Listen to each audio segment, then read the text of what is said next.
May the force be with you. And also with you. Also with you. Hey, y'all, it's good to see everyone. Greetings. Give me 1 sec to get my bearings here.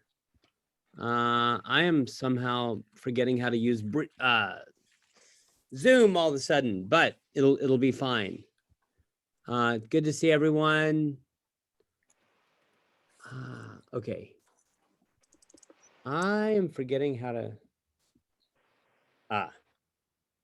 Here we go. Okay, I'm going to share my screen with you guys. There, that's all better now. How's everyone? Good. How are you? I'm well. I'm excited about class today. We're going to press on with Plato. We're going to press on with Plato's Euthyphro. I'm just trying to get an idea of who all's here. Cool. Hey, y'all, let me say this. So here we are at the beginning of February.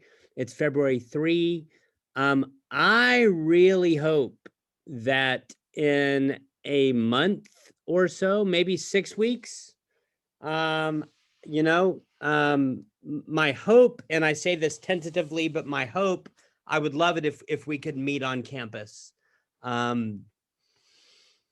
Yeah, I'm not making any promises. I'm not announcing anything, but that's kind of my hope, because it would be great to get to see y'all in person, to get to know you a little bit in that way. But we will just have to see what happens. Okay. Can you guys see my screen at the moment? Yes. Yeah. Yes. All right, cool. I'm going to pull up my notes from my notes for the Euthyphro, if I can find them. But they're also on Canvas. We started the Euthyphro last time.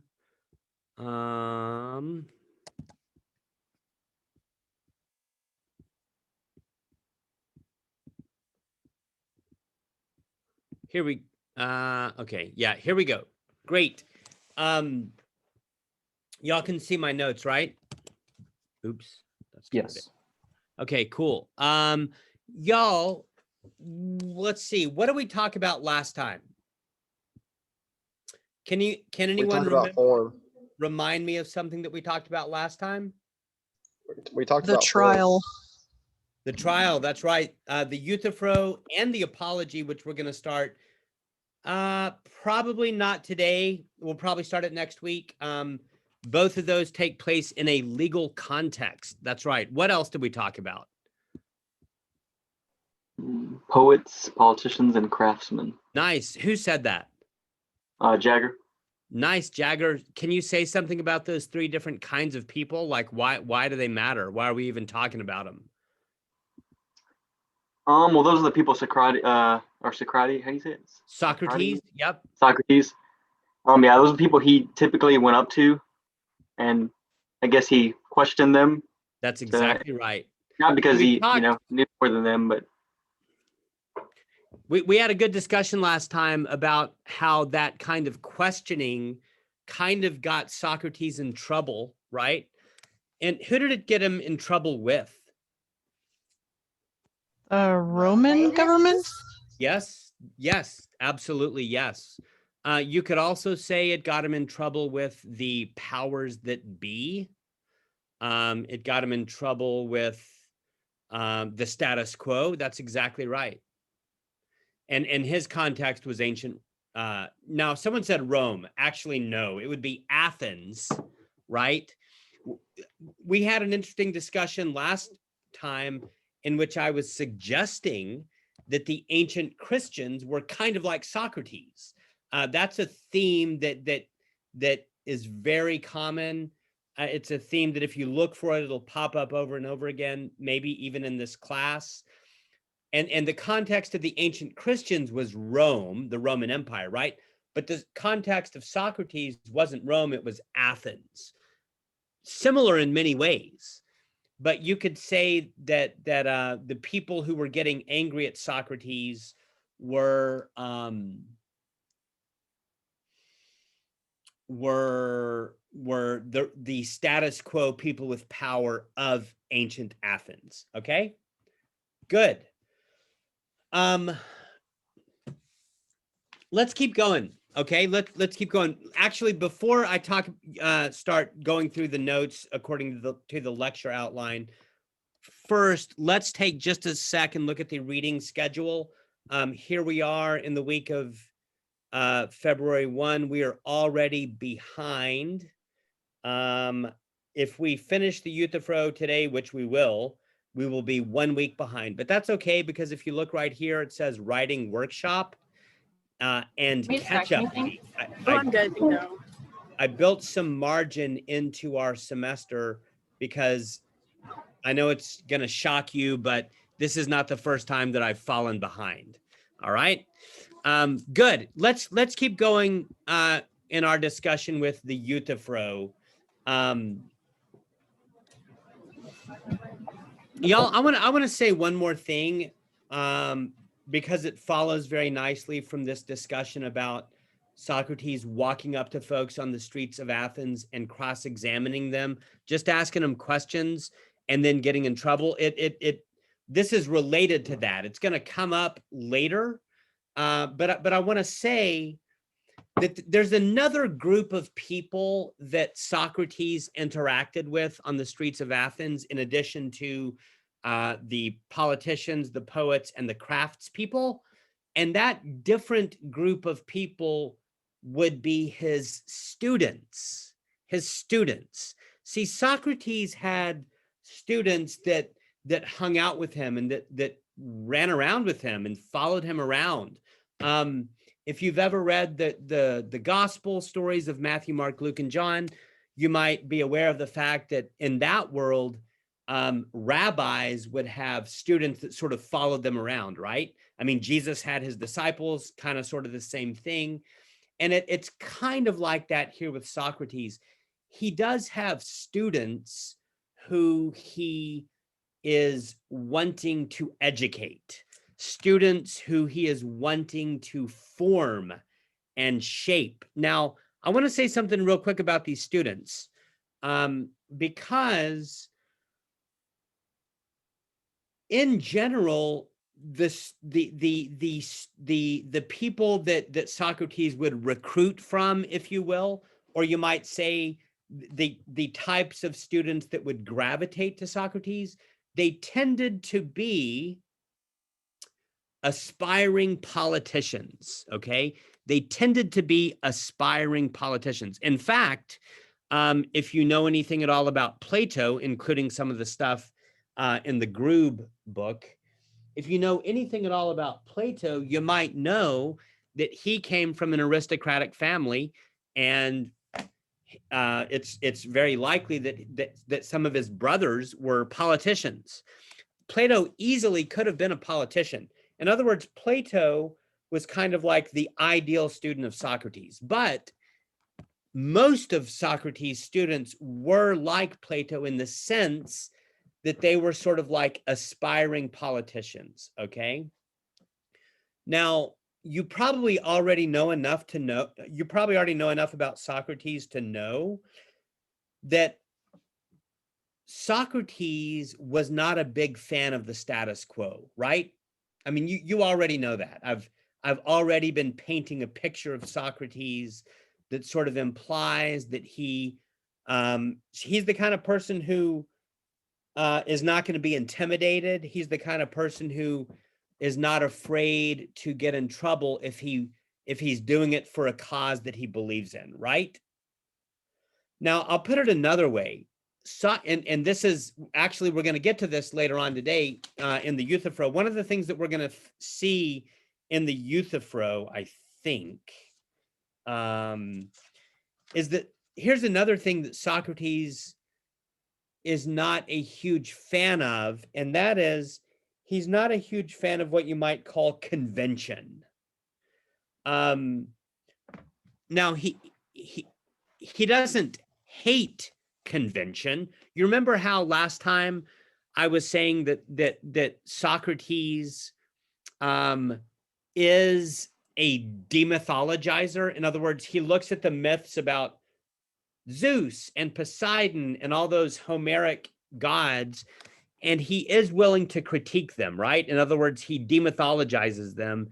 He submits them to a scientific analysis. Are you with me so far? But do you remember how I also said that in spite of all of that, Socrates still, and Plato still wants to say that there is a time and a place for mythology. Do you remember that? So it's kind of paradoxical, right? On the one hand, he's a myth buster, but on the other hand, he says, not so fast. There's a time and a place for myth if you understand them correctly, right? Well, something similar is true here with convention. When it comes to convention, on the one hand, Socrates is willing to critique it. He's not going to be controlled by convention. On the other hand, he does think that there's a time and a place for convention. But y'all, let me ask you a question. What do you think convention is? What do you think of when I talk about convention?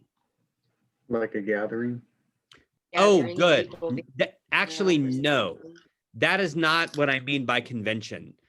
But that's a good guess. The word convention can mean a gathering, like a big group of people. But no, that's not what I mean right now when I'm talking about convention. Certain practices or actions that are passed down through generations. That's right, Nick. And Nick, can you or can anyone think of some synonyms for the word convention in this way? Culture. Culture, that's a good one. How about this? Have y'all ever heard the word mores? Sometimes people pronounce it more, but I think it's probably pronounced more. M-O-R-E. Have you ever heard that word? I'm putting it in the chat. More. What is a more?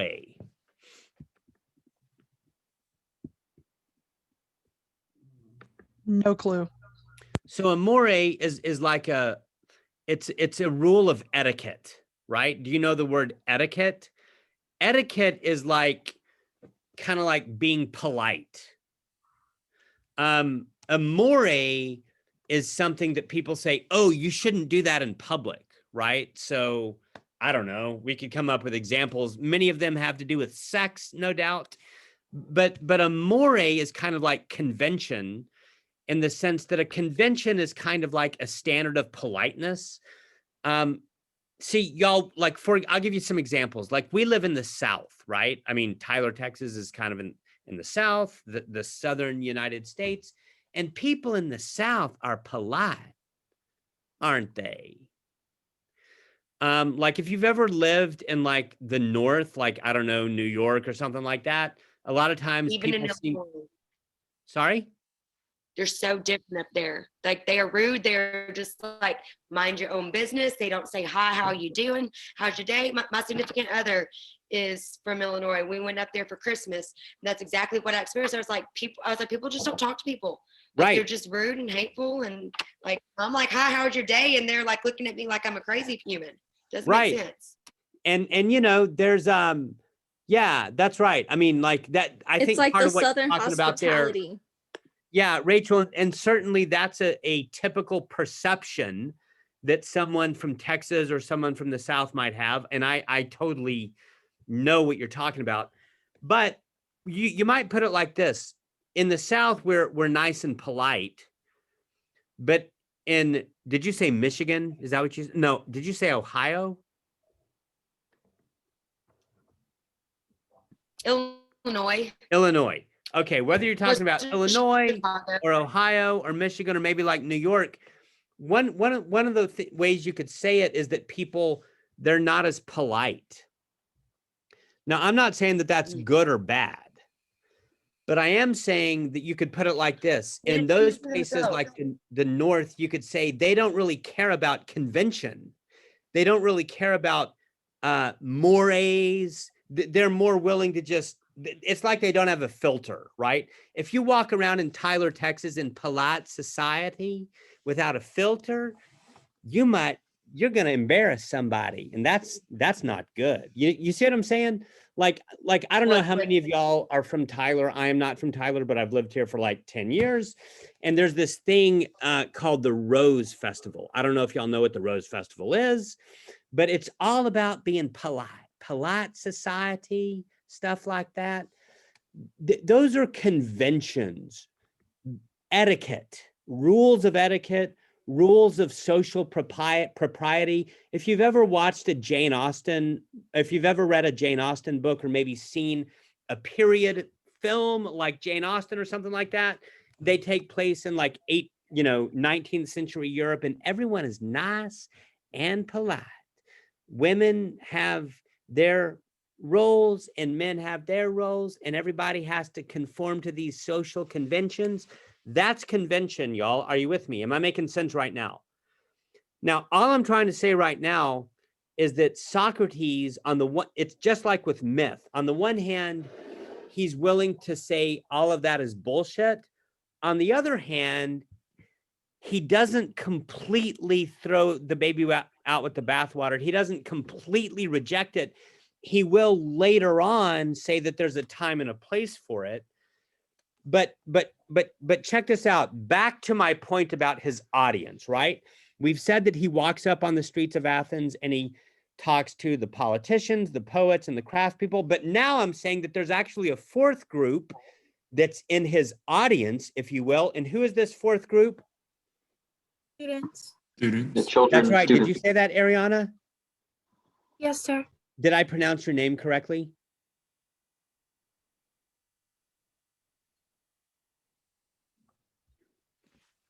Thank you. Yeah, his students. And remember, most of his students are what? What did I say about most of his students? They're aspiring like politicians. They're aspiring politicians. Now, let me ask you a question. In general, would you say that it's helpful for politicians to be polite or harmful for politicians to be polite? It's helpful. Healthy. I would agree. It's That's helpful. why I mean, like I saw some video on YouTube where someone was asking all the presidential candidates, like, what's your favorite cuss word? And some of them were like, fuck, my favorite is fuck. Other ones were like, my favorite is this or that. Some of them were like, oh, I'm not going to say that on TV. Why? Because there's this perception. By the way, I think it was Beto O'Rourke who kind of got in trouble for cussing on the campaign trail. And notice he didn't get very far. But see, Socrates, he's taken these young people, and I hate to break it to you ladies, but they were men, because this was in an ancient world where sexism was very rampant. I mean, it's very, very sad, but back in these days, in the days of Socrates, if you were a woman or if you were a slave, you basically had no opportunity. Now, slavery back then was not like it is like the way you and I think of it in terms of the American South. It wasn't really racial-based slavery. I don't have time to get into that right now, but I do want to say that if you look at everyone who lived in Athens, only a certain percentage of them would have been free males. We'll talk about this more when we get to the apology. But the point is, these students of Socrates, they were all free males, okay? They weren't slaves, they weren't women, but they were aspiring politicians. And Socrates is looking at them, and he's actually trying to dissuade them from a life of politics. He's actually looking at them and saying, hey, the world of politics is like, it's full, it's you're going to have to sell your soul. The world of politics, you're going to have to kiss people's asses. You're not going to be able to be honest. You're not going to be able to be real. And what Socrates is saying is, I want to redirect you away from politics toward a life of philosophy. Okay? Because from Socrates' point of view, philosophy is where it's at. Now, who can remind me of the etymology of the word philosophy?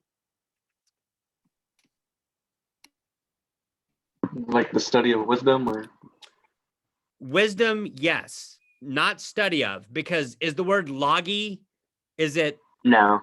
no, is it sophiology? No.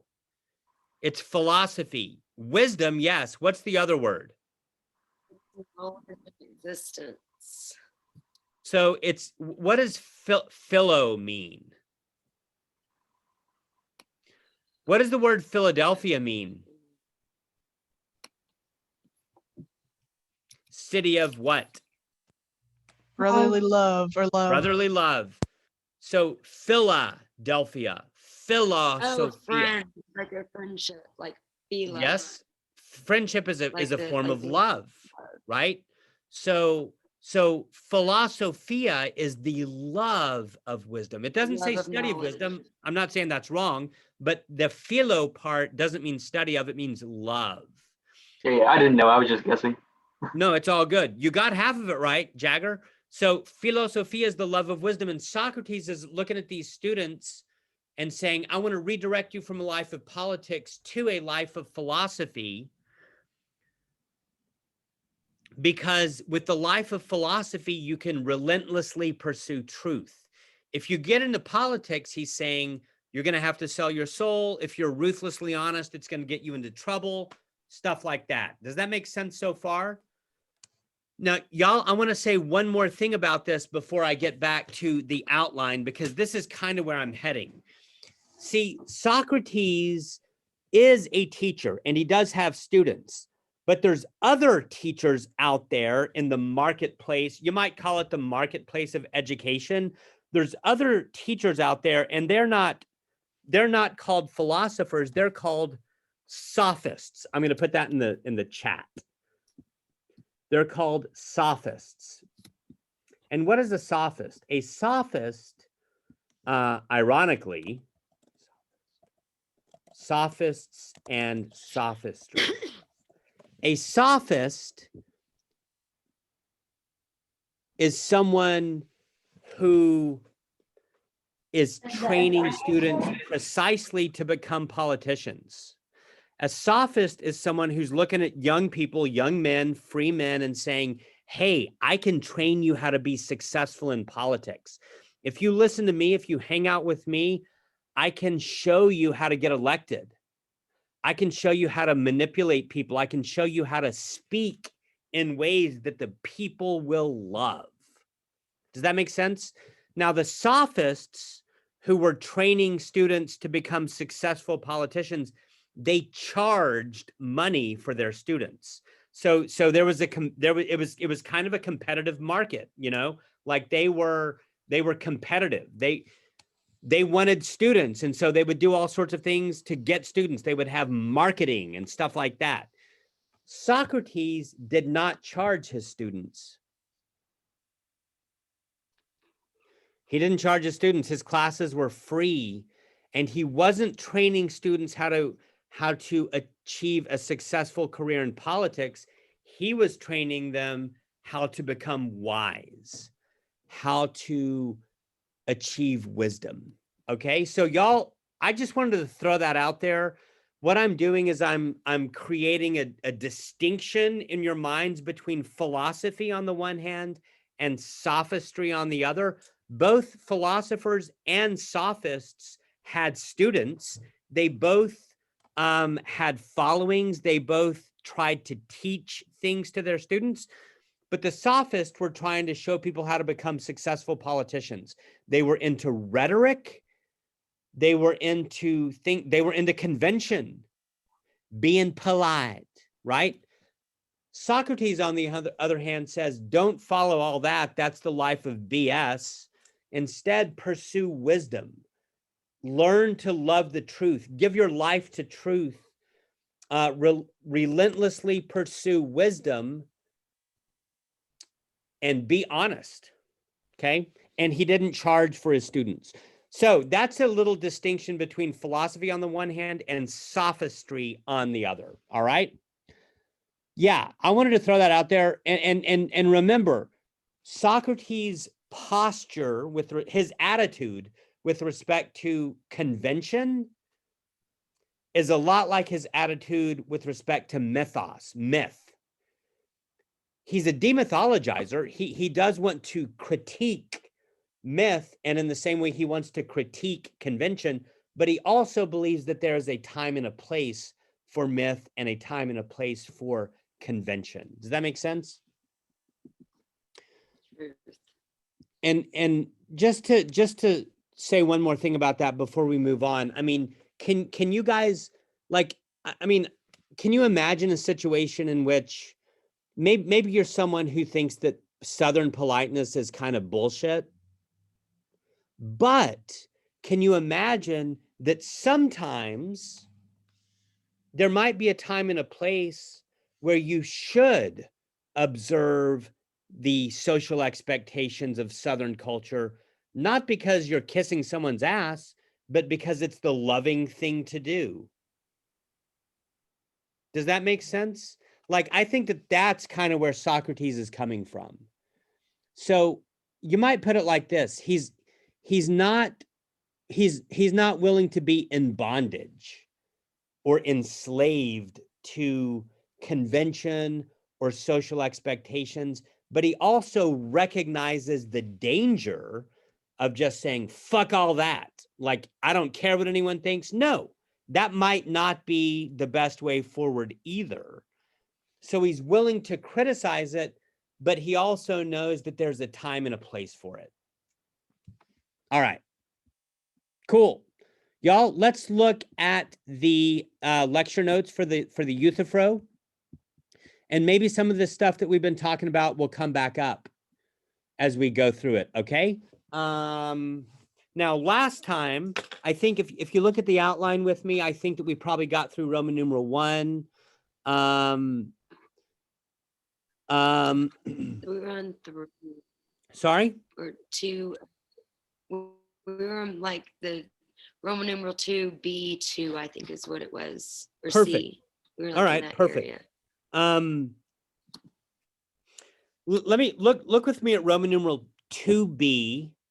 And the question is, what is piousness? Or you might say piety. Piety and piousness, that's the same thing, okay? And most people, like, if you were to do a YouTube search on the Euthyphro and like watch some videos, probably most of the people who talk about the Euthyphro are going to be saying, here's what the Euthyphro is about. It's about the question, what is piety? Okay, I don't disagree with that. That is a big issue in this dialogue. So yeah, let's talk about it real quick. What is piety? What is piousness? Deep religion. Okay, yeah, good, Rachel. Thanks for that. But believe. y'all, look with me at 2. Okay, look with me at number 1 under B. What is piousness? Well, Euthyphro throws out an initial answer, and the answer is this: that which is loved by the gods. Okay? Now, I want to make a point about Socrates' first response here. His first response is, that cannot be the case, Euthyphro. Why? Because not all of the gods love the same things, right? I mean, you can imagine the pantheon of gods. And in fact, we're going to watch a video. I was debating about showing this video in today's class, and I think that I will do it. You can imagine the pantheon of Greek gods. In last class, someone rightly pointed out, or someone rightly suggested, that there's the Titan pantheon of gods. That's true. And then there's the Olympian pantheon of gods. So there's the Titan gods like Kronos, Uranus. I can't think of all the names of them. Did I say Kronos? Gaia would be one. And then there's the Olympian pantheon of gods: Zeus, Poseidon, Hephaestus, Athena, etc., etc., etc., right? You can imagine all of these gods, and y'all, they have different opinions on stuff. Like Zeus might think that it's really good for a man to have sex with as many people, male and female, as he can. Some other god might look at that and say that's horrible. Are you with me? The gods have different opinions. They have different judgments about what may or may not be pious. Now, y'all, does that make sense so far? This is a very, very basic level of the Euthyphro, but does that make sense so far? So Euthyphro says, here's what's pious, that which is loved by the gods. Socrates' first response is that cannot be the case because the gods don't all love the same thing. This god might love polyamory. This god over here might love monogamy. Are you with me? So it cannot be the case that the definition of the pious is that which is loved by the gods. That cannot be the case because the gods disagree. Now, y'all, we're going to watch a 12-minute video, but before we do that, I just want to make a big point about how this is connected to what we saw with Parmenides. Parmenides is talking about being, right? Parmenides says everything is being, right? Heraclitus says that everything is change. Parmenides comes along and says, no, everything is being. And then he defines being, right? Except that he never says what being is. He only says what being Is not. right. And what is the umbrella term to say what being is not? Change. Okay, that's not the Finite. umbrella term, Sarah. I like what you said. The umbrella term would be non-being. Right. Sorry. I mean, it's very obvious, right? Being is not non-being. Duh. That would be the double negation we were talking about. But being is not non-being, whack a non-being, right? This is Parmenides. Now, when Parmenides says,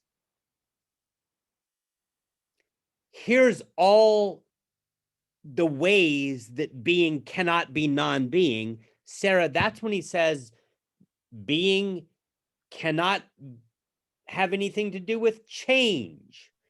Being cannot have anything to do with spatial extension. Being cannot have anything to do with composition, parts and wholes. And then the last one, the fourth one, is being cannot have anything to do with, anyone remember? Multiplicity and diversity. Multiplicity and diversity. What's that? That's saying that this highlighter is not this pen. Parts and whole. What? Parts and wholes. It can't be. Okay, so parts and wholes One is like or a the other. separate thing, Rachel. Okay. Although I do agree that if you think about parts and wholes and think about what's going on there, you can connect it with multiplicity or diversity. I think that's true. But right now, I'm just talking about diversity. Parmenides says the moment Okay. you think that you have two things or more than one thing, 3, 1,000, a Googleplex, the moment you have more than one thing, that's automatically ipso facto, by definition, non-being. Why? It's because this thing is not this thing. Did you hear that? Not. That's non-being. Whack a non-being. Are you with me? So is he relating that to like how the gods don't, like they all have different parts of what they like and not like? Sarah, okay, excellent. Now, one of the things that we're starting to see now, and we'll see it more when we get to Aristotle, and I want you to remember this, but I'm going to repeat it over and over again. Aristotle looks at Parmenides and says, Parmenides, that stuff you've been saying about being is amazing, but actually you're not talking about being, you're actually talking about God. Non-being. not God. non-being. You're actually talking about God. God. That's right. We're going to see that when we get to Aristotle, but y'all, we're already seeing it right now. We're seeing it right now a little bit. And Sarah, I think that what you just said is a correct instinct. But y'all, see, back to the Euthyphro. Euthyphro, the question on the table is, what is piety? Euthyphro's like, I have an idea. It's that which is loved by the gods. And what is Socrates' first response? The That gods cannot be disagree. the case. Why? Is all gods like different Oh, things? that cannot be. Now, what I want to suggest to you is that already, and this is just a very basic level of the Euthyphro, but already you can see that Socrates is offering a critique of the gods. In other words, he's he's performing an operation of demythologization. He's critiquing the mythological gods, and he's doing it on the basis of multiplicity. That's what I want to show you. He's saying there's something bullshit about the fact that there's more than one God, because in this case, they disagree. Yeah, because it's like, well, sometimes there is a God and sometimes there isn't. What do you mean, Sergio? Because it's like, well, that sounded wrong. But yeah, it's like, so you gotta think about a God not being as God worthy as another, for example. Yeah, that's right. You have many.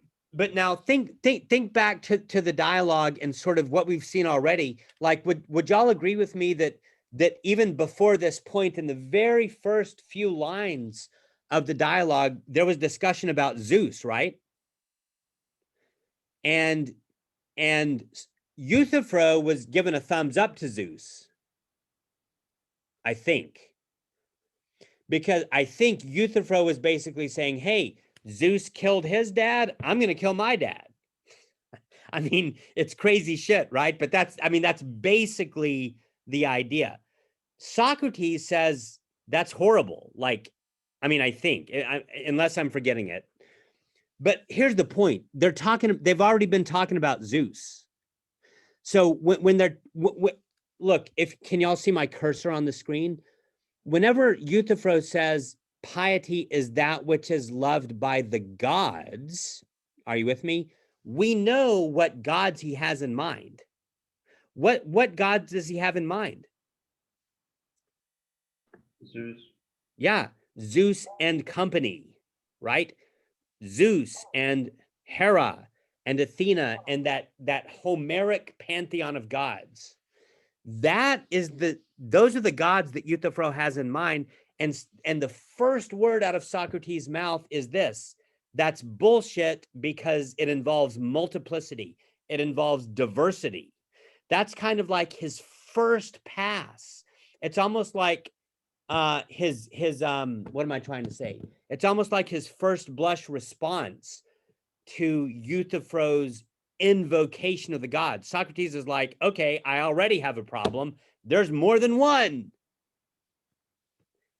The fact that Euthyphro thinks that there's more than one God is already a red flag for Socrates, okay?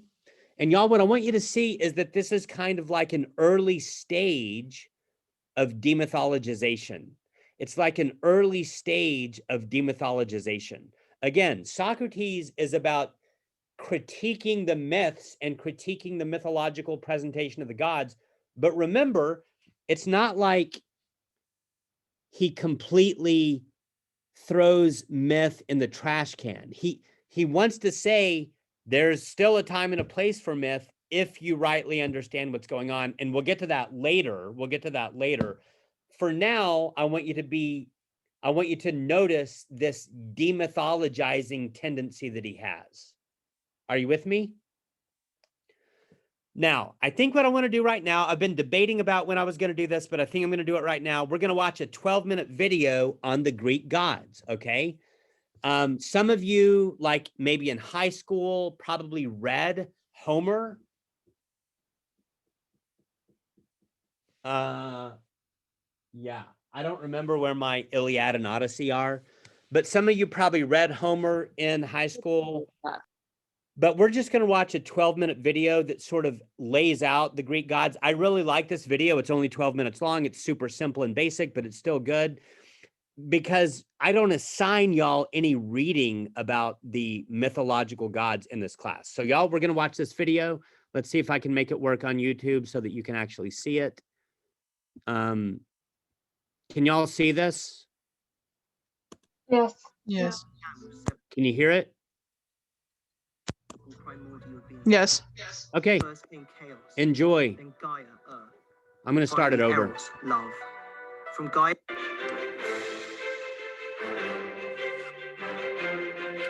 Remember, we're watching this because Plato and Aristotle and Parmenides put forth a criticism of the gods. That's why we're watching. So we need to know a little bit about what they're critiquing. Okay, enjoy.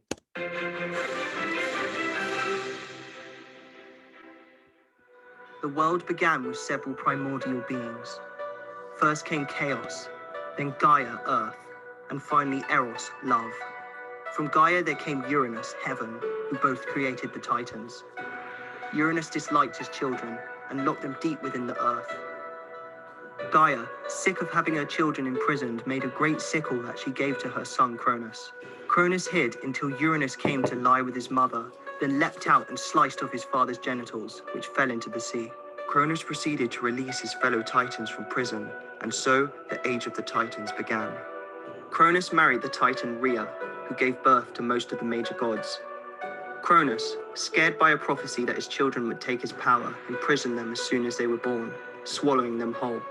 Rhea pleaded to Gaia for help, who, taking pity, hid Zeus after he was born on Mount Ida in Crete. When Cronus came to eat his son, Rhea fed him a stone instead, tricking the Titan.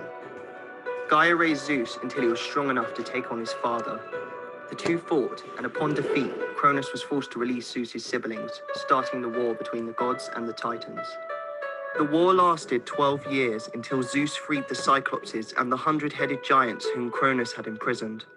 The Cyclopses gifted Zeus his famous thunderbolt, Poseidon his trident, and Hades a hat of darkness, tipping the balance of battle. The Titans, defeated, were thrown into Tartarus, a prison deep within the underworld, and so started the reign of the gods. Zeus, Poseidon, and Hades decided to share power, drawing lots to decide what they would rule over. Zeus got the sky, Poseidon the seas, and Hades the dead. Zeus, king of the gods, ruled from his throne on Mount Olympus, home of the immortals, often using his symbols of the thunderbolt and eagle to warn or encourage mortals. Zeus was responsible for all weather changes, from lightning to snow, depending on his mood. He was also protector of the home and strangers, meaning Grammarly does more than catch errors. With Grammarly, you can find really good. Sorry being about a that. bad host could land you in deep trouble. Zeus married his sister Hera, who birthed the gods Ares and Hephaestus. Zeus was also infamous for his many affairs with other goddesses, from which Athena, Hermes, Apollo, Artemis, and Persephone came. He also engaged in many affairs with mortal women, where he created god Dionysus, and many heroes like Perseus and Hercules, most of whom experienced the wrath of a jealous Hera. Poseidon, one of the most powerful gods, ruled the sea, created earthquakes, and was the god of horses, much prized in ancient society. He had a palace on Mount Olympus, but an even more magnificent one under the sea, where he spent most of his time. Sailors would have to pray to Poseidon and offer sufficient sacrifice, otherwise risk a painful death at sea. It was very unwise to cross Poseidon, as he held a grudge and could deal out very harsh punishments. In the story of Theseus and the Minotaur, King Minos rules over the island Crete. Every year he sacrificed his best bull to Poseidon. One year he withheld his favorite bull, a huge white animal. Poseidon noticed, but instead of punishing Minos directly, he decided to target his wife. He made her fall in love with the bull, which eventually led to the birth of the half-man, half-bull creature called the Minotaur. Hades, the oldest of the brothers, ruled over the underworld, where the spirits of the dead resided. He shared his throne with his wife, Persephone, and the two were considered to be gods of fertility. The underworld had several guardians and trials, making it difficult for the dead and near impossible for the living to enter. The gates lay past the deadly river Styx. The only way to enter was to get passage from the ferryman, Charon. Charon required payment, and this is the reason why Greek burials included placing coins on the eyes of the deceased. If the soul could not afford to enter, then they were fated to wait on the shores of the Styx forever. Past Charon lay Cerberus, the fabled three-headed dog who guards the gates of the underworld. Ultimately, the soul will reach the three judges of the underworld who decide where it should go. they can choose Elysium, the fields of Asphodel, or Tartarus. Elysium is akin to heaven, a peaceful place where the souls of heroes, demigods, and especially good mortals reside. The Asphodel Meadows is the place for ordinary folk who did not achieve anything notable in life, good or evil. Tartarus is very similar to Hell and contains not only the Titans, but also criminals who upset the gods, who are tortured for eternity. Hera, sister and wife of Zeus and queen of the gods, was the protector of marriage and women. She was deeply respected in Greek society. Let me give you some advice. The process of doing your second. She was one of the most vengeful and spiteful gods, punishing women who lay with her husband and any subsequent children. When Leto was pregnant with Apollo and Artemis, Hera stopped her giving birth. She kept Io, another of Zeus's mistresses, as a Hephaestus, and had her guarded by the 100-eyed monster Argos. A famous tale of her jealous vengeance is the story of Hercules. Hercules was an illegitimate child of Zeus. Hera sent serpents to kill the future hero when he was just a child, but the demigod crushed the creatures with his bare hands. She later drove him to madness, making him kill his wife and children, the event that sent him on his 12 labors. Athena, goddess of wisdom and war, the child of Zeus and Metis, was not born in a conventional way. Zeus received an omen that their children would take the throne from him, and so swallowed Metis while she was pregnant. After this, Zeus began to get a terrible headache. He asked a fellow immortal, thought to be Hephaestus, to split his head open with an axe. Athena was then born from his forehead, jumping out in full battle gear while letting out a war cry. Athena had an affinity for heroics, coming to the aid of heroes like Perseus and Hercules. Her favorite was Odysseus, who she worked hard to keep safe so he could return to his homeland. Athena was highly revered in Athens, which was named after her. She competed with Poseidon for the city, both of whom attempted to give it the best gift. Poseidon struck the ground with his trident, making a stream of water rise up. Athena kicked the earth and caused the first olive tree to emerge. The gods deemed Athena victorious, and the city took her name. Athena was also one of the sacred virgin goddesses, and so in her honor, the temple built on the Acropolis in Athens was named the Parthenon, which comes from Parthenos, meaning the virgin. Ares was the bloodthirsty and cruel god of war. Neither god nor mortal particularly liked Ares. The warfare he represents is not honorable nor heroic, but rather the primal rage and bloodshed of the battlefield. Ares had a relationship with the goddess Aphrodite, who was married to the god Hephaestus. The two would sleep together whenever her husband was away.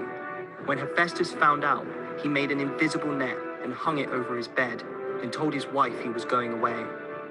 He hid, and as soon as Ares and Aphrodite got into bed together, they were trapped in the net and unable to move. Hephaestus called upon all the gods, inviting them to see the two naked immortals trapped in the net. Laughter burst out everywhere, and it was only due to the intervention of Poseidon that they were released. People are not asking the right questions. They're not asking the right questions because they kind of think they already know. Aphrodite was the goddess of beauty and love, responsible for sexual attraction in both mortal and immortal alike, often using her powers for her own amusement. Accounts of her birth vary, with her either being born from the genitals of Uranus or as another illegitimate child of Zeus. Aphrodite had a pivotal role in the Trojan War when Prince Paris of Troy was tasked with giving an apple to the fairest goddess, Hera, Athena, or Aphrodite, each promising him something different in return. Paris chose Aphrodite, who promised him the most beautiful woman in the world, Helen. Helen was married to the king of Sparta, Menelaus. Aphrodite put Helen under a spell when Paris came to visit Sparta, making her run away with him. King Menelaus and his brother Agamemnon raised a massive army to go take Helen back from Troy, and so started the Trojan War. Goddess of the hunt and twin sister of Apollo, Artemis was a deadly archer and an important member of Olympus. She watched over hunters as well as their prey, ensuring the wilderness was kept in check. Artemis is also prized for her virginity and guarded it jealously. The hunter Actaeon once stumbled upon her naked as she was bathing. Artemis proceeded to change the man into a deer and set his 50 hunting dogs upon him, giving him a painful death for his mistake. Twin brother of Artemis, Apollo was a god of many things. He was a god of archery, but also of light and music, seen with a lyre as much as a bow. Apollo is closely linked with prophecy. He was born on Delos and honored the island by setting up an oracle there. He later traveled to Mount Parnassus and slew the great snake Pytho. He created a temple where he had achieved the feat, marking the foundations for where the famous Oracle of Delphi would reside. Hermes, the messenger god and patron of thieves. Known as a trickster amongst the gods, he often pulled pranks and stole from his fellow divinities. When he came of age, he assumed the role of messenger, taking a golden rod with him as a mark of his authority. He is often seen with a winged helmet and sandals, which he used to fly around and deliver messages. Demeter, the goddess of farming and watcher of the harvest. The one thing she prized more than anything else was her daughter, Persephone. It happened that Hades was also interested in Persephone, as he had fallen in love with her. One day, while the girl was picking flowers, he opened up the ground and dragged her down to the underworld. Demeter was distraught when she found out and searched for her daughter for 9 days and nights until the sun god Helios revealed her captor's identity. Demeter locked herself indoors for an entire year, refusing to come out until Persephone was returned. Without the goddess of farming,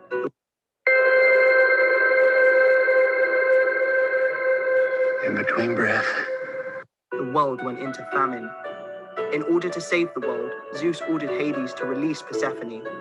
Hades had fed the girl the food of the dead, a pomegranate, meaning that she was bound to him. After much discussion, Zeus decided that Hades could have Persephone for 3 months of the year, and Demeter could have her for the other 9 months. This explains why the winter months are cold and the plants die, as Demeter waits for her daughter to return. God of smithing, Hephaestus had a difficult start to life. He was born lame, and so his mother Hera decided to throw him off Olympus into the sea to drown. He later returned to the home of the gods and was given Aphrodite as a wife by Hera to reconcile with him. He was a great inventor and fashioned many of the palaces on Olympus. He also fashioned the equipment of many heroes such as Achilles, who he created armor and a magnificent shield for.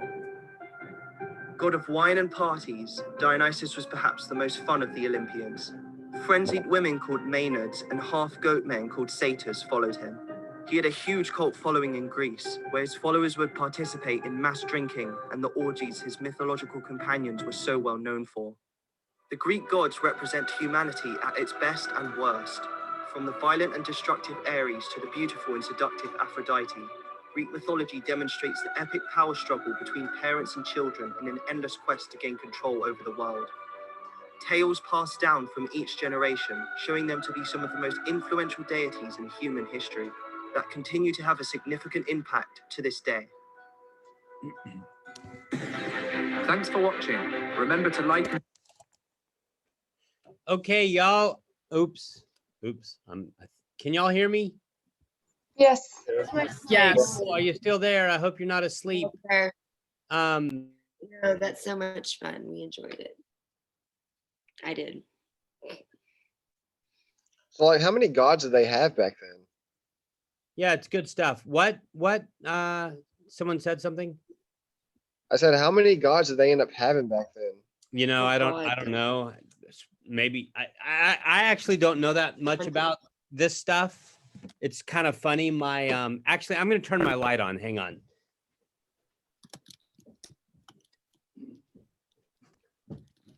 It's kind of funny. My 10-year-old daughter knows more about Greek mythology than I do, and I have a PhD in philosophy. But hey, that's probably a good thing.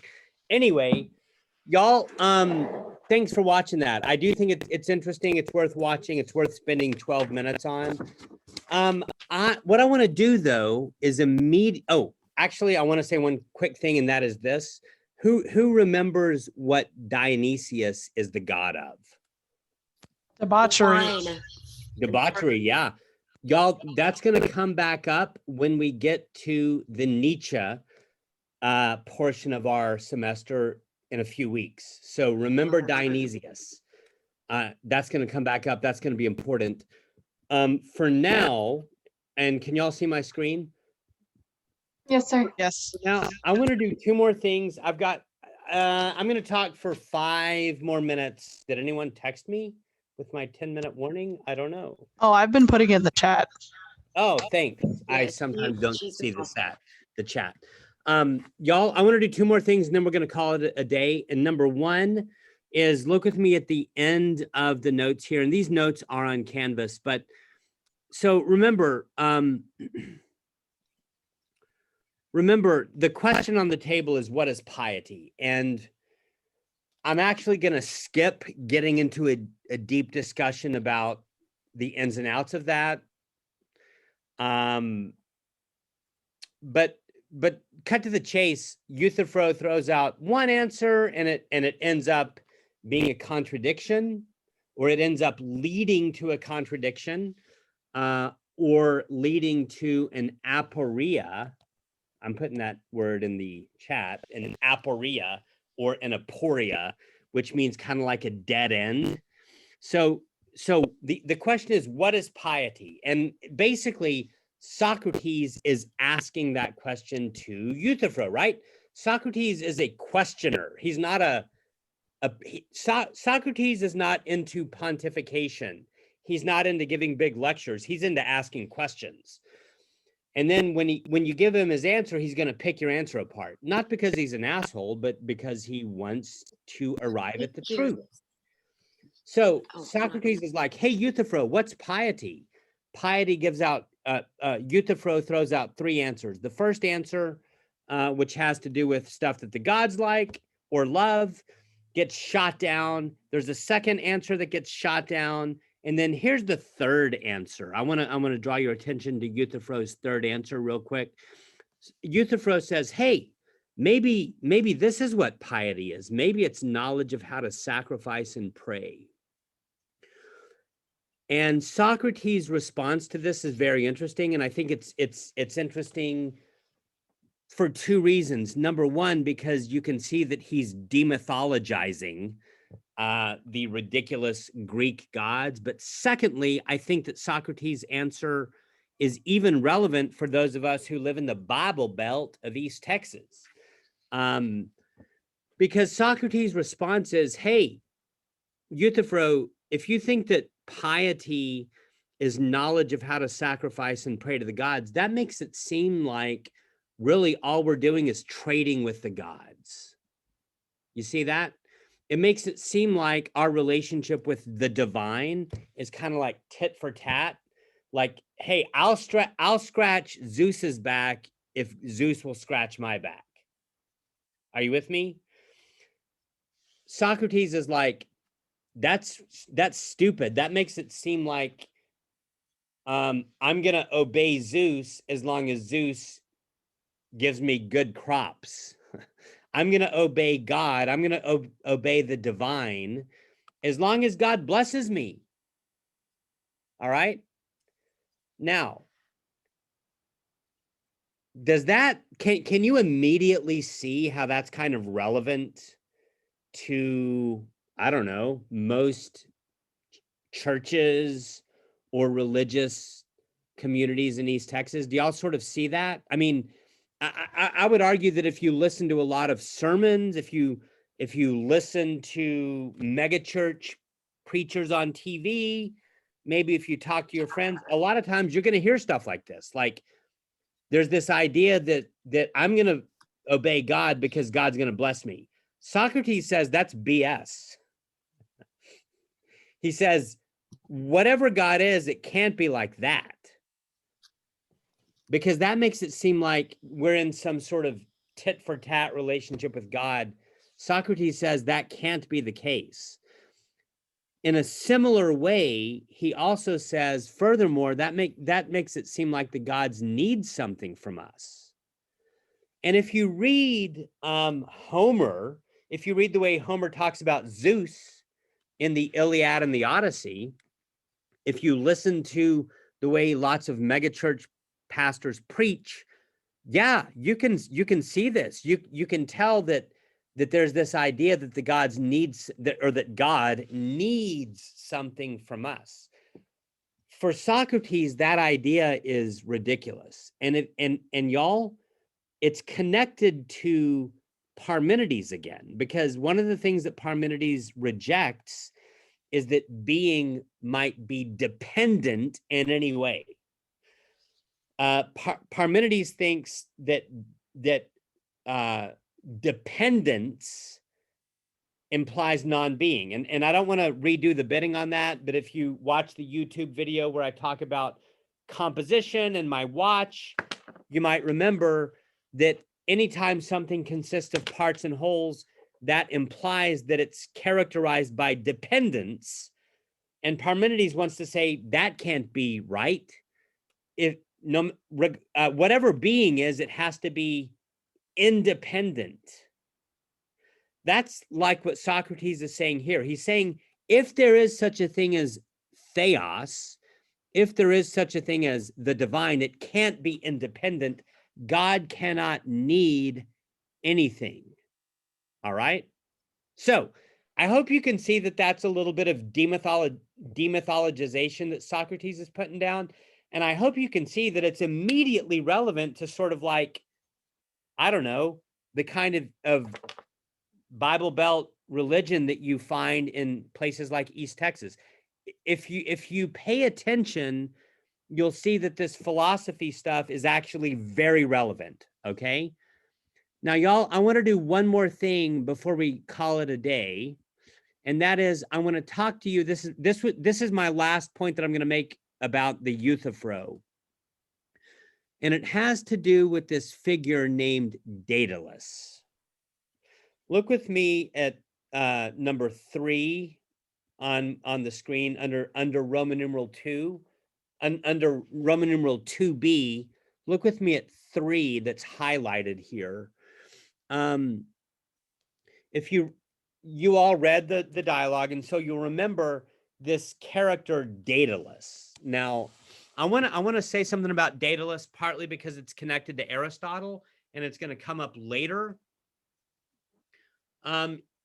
Even last lecture, you remember that we were talking a little bit about the forms, and some people think that the forms are mental concepts, and that's not totally ridiculous because after all, there is a discussion even in the Euthyphro about things like genus and species. And someone even said last class, that sounds like science. Yes, it does. There's this interlude with Daedalus. And what's interesting about this is that Socrates puts forth the definition of knowledge. And he uses Daedalus to try to make his point. Now, I'm going to put something in the chat, and I'm going to give you the Greek word for knowledge, which I may have given you before. I can't remember. It's episteme. You might remember the word epistemology. That word is in the syllabus. Epistemology is the branch of philosophy that talks about what do we know? Do we know anything at all? How do we know what we know? That's called epistemology. It comes from the Greek word episteme, and I'm going to give you the Latin word for knowledge also. There. Can y'all see that in the chat? So Socrates is trying to say, let me tell you what knowledge is. Let me tell you what knowledge is, Euthyphro. But what I'm saying to you guys, my students, is that the Greek word for knowledge there, and remember, Plato wrote in Greek. The New Testament is also in Greek. Plato writes in Greek, and I'm giving you the Greek word for knowledge. It's episteme. But y'all, look at the Latin word, the Latin translation of the Greek episteme. Who can read me the Latin word there? Scientia. Yeah, scientia. Let me hear you say scientia. Scientia. What does that word look like to you? Science. That's right. It looks like science. If there's anyone in the room that speaks Spanish, en español decimos la ciencia, science, right? See, knowledge. Well, okay, put it like this. What is science? Well, it's just knowledge. Science is just knowledge as opposed to opinion or maybe faith or maybe feelings. And so Socrates is making, it's as if Socrates is making a first pass at a definition of science. That would be one way to think about this. and he uses Daedalus to do it. Now, back up and think with me a little bit about Daedalus. Daedalus is one of these mythological characters that comes out of the world of Greek mythology. And the thing about Daedalus, does anyone know anything about Daedalus? Does anyone know what Daedalus's job was? He's a craftsman. That's all I know. That's right. He was a craftsman, and he was kind of like a sculptor. He would make figurines. I always think, whenever I teach this, I always think about that scene in the first Harry Potter movie. I think there's that scene with the chessboard where Harry and Hermione and all them, they find themselves on this chessboard, and the chess pieces are like 6 feet tall and they can all move. Do y'all remember that scene? I think it's at the beginning of like the first Harry Potter movie. It's in the middle of It's it. in the end. All right. Thank you. Thank you. You guys are awesome. But Daedalus makes things like that.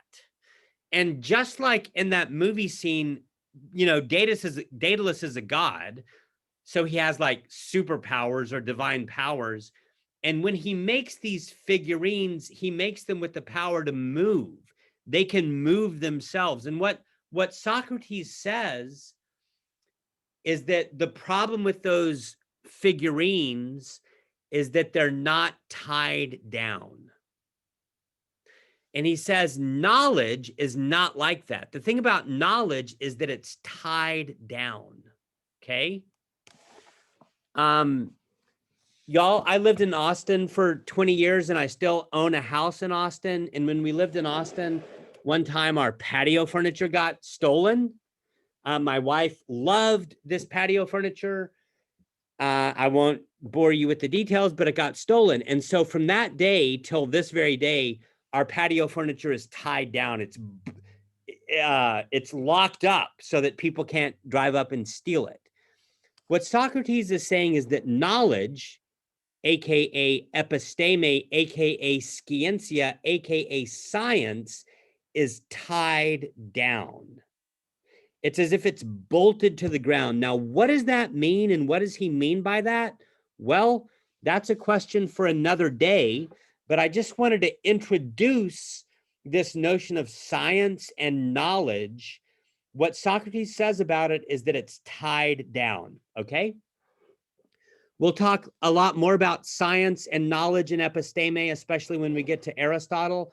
But I think that that's it for today. And y'all, this concludes our lecture on the Euthyphro. I hope that you will continue with your reading, and I hope that you will read the Apology, because we will get to that next time. Now, does anyone have any questions, comments, jokes for today? Does anyone have a burning desire to speak? Why were the Greek gods okay with incest? Because they weren't Christians, because they weren't Jewish. I mean, y'all, one of the things that I try to do in this class is to get you to question your assumptions. But in order to question your assumptions, you have to first identify them.